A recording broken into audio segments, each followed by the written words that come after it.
Firman, seorang pengusaha muda yang sedang mencari inspirasi untuk membuka bisnis, sering mendengar cerita tentang warung soto Pak Broto.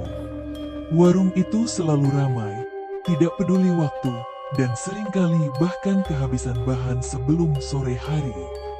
Firman pun penasaran, terutama karena lokasinya yang terpencil di pinggiran desa.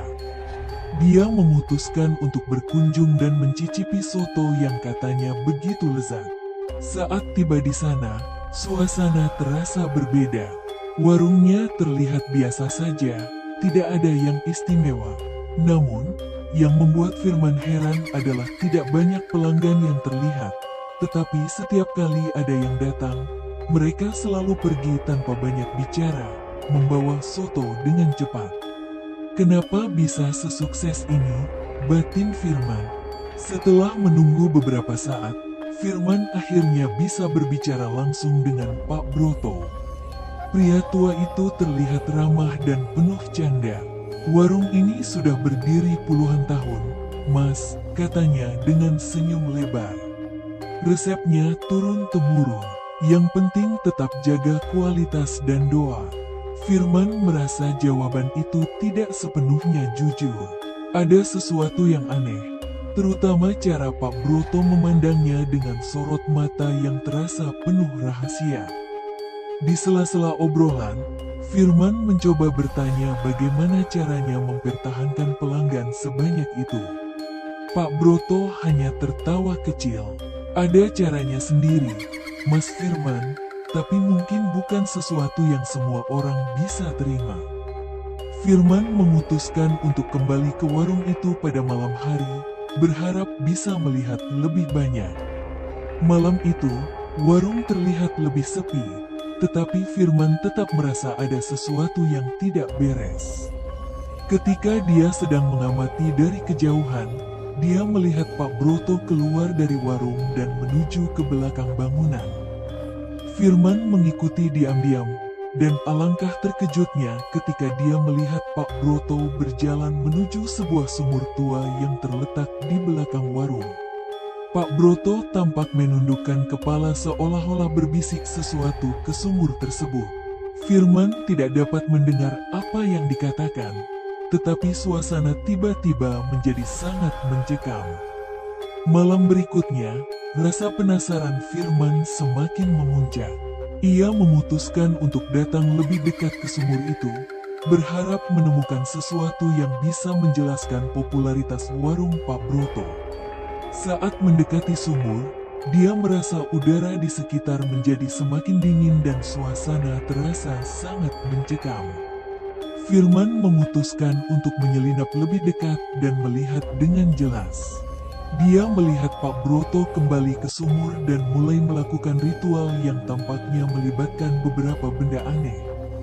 Di tengah ritual, Firman melihat sosok samar muncul di atas permukaan air sumur. Sosok itu tampak tidak jelas, tetapi Firman bisa merasakan aura yang sangat kuat dan menakutkan. Setelah malam yang mencekam itu, Firman tidak bisa tidur nyenyak. Rasa ingin tahunya semakin membara. Ia memutuskan untuk pergi ke pustaka desa yang jarang dikunjungi, berharap menemukan petunjuk lebih lanjut mengenai warung dan sumur tua. Di antara tumpukan buku dan dokumen usang, Firman menemukan sebuah buku tebal berisi sejarah desa dan berbagai cerita mistis.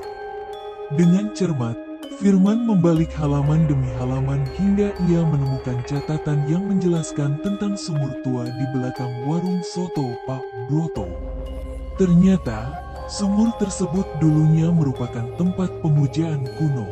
Dalam catatan tersebut, disebutkan bahwa sumur itu digunakan untuk melakukan pesugihan, yaitu perjanjian dengan entitas gaib untuk mendapatkan keberuntungan dan kesuksesan.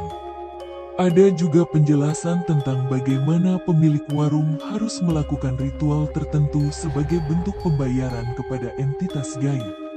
Ritual ini melibatkan penggunaan benda-benda khusus dan korban tertentu. Firman merasa jantungnya berdebar kencang saat membaca bagian itu.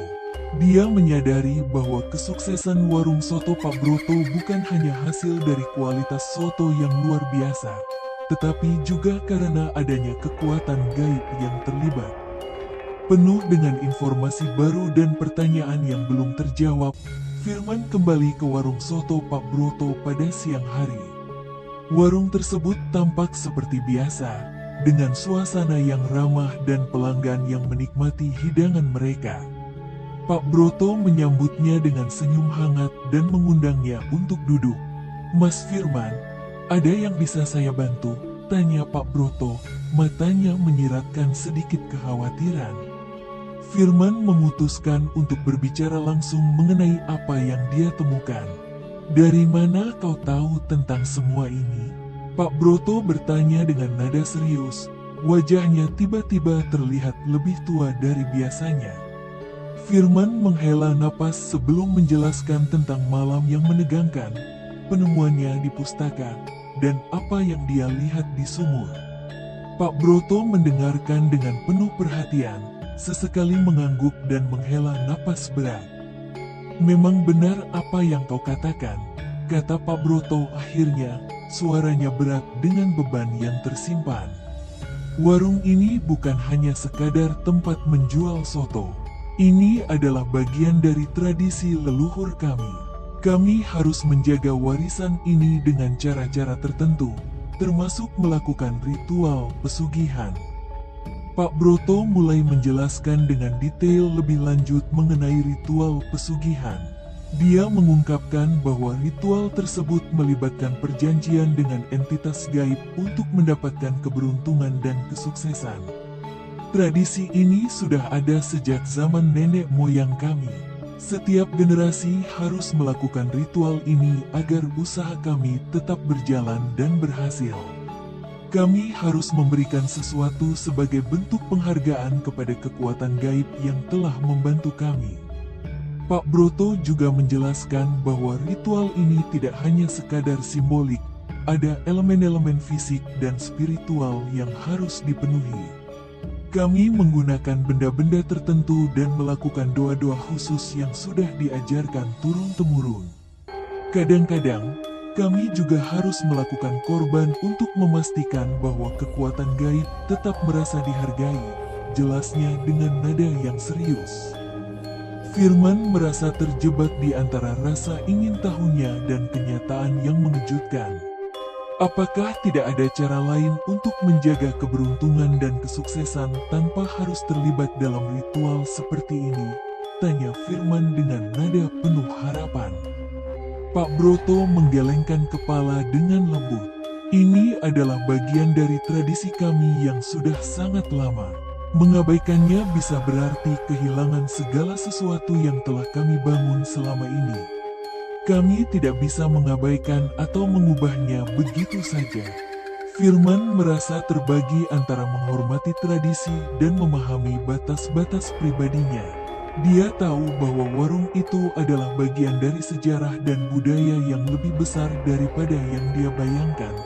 Tetapi dia juga merasa tidak nyaman dengan elemen gaib yang terlibat. Setelah pertemuan dengan Pak Broto, Firman merasa sangat terbebani. Ia merasa bahwa dia harus membuat keputusan besar yang akan mempengaruhi masa depannya. Dia berkeliling desa, merenung tentang apa yang telah dia pelajari dan mempertimbangkan langkah selanjutnya. Selama beberapa hari berikutnya, Firman tidak dapat tidur dengan nyenyak. Dia merasakan ketegangan dan kecemasan yang mendalam. Pada akhirnya, dia memutuskan untuk melakukan pendekatan yang berbeda. Alih-alih menjauhkan diri sepenuhnya dari warung dan ritual tersebut, Firman memutuskan untuk tetap berada di desa dan belajar lebih banyak tentang budaya serta tradisi tanpa terlibat dalam aspek gaib yang membuatnya tidak nyaman. Firman kembali ke warung soto sebagai pelanggan biasa. Ia duduk di pojok warung sambil menikmati soto yang lezat dan berusaha untuk melihat segala sesuatu dengan cara yang lebih objektif.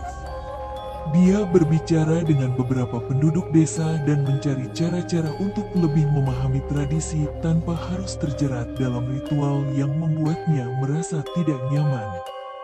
Dia juga mulai terlibat dalam kegiatan-kegiatan lokal yang tidak melibatkan elemen gaib, seperti membantu dalam acara-acara desa dan berpartisipasi dalam perayaan budaya. Dengan cara ini, Firman berharap bisa menghormati warisan dan tradisi tanpa harus terlibat langsung dalam aspek yang dia anggap tidak sesuai dengan keyakinannya.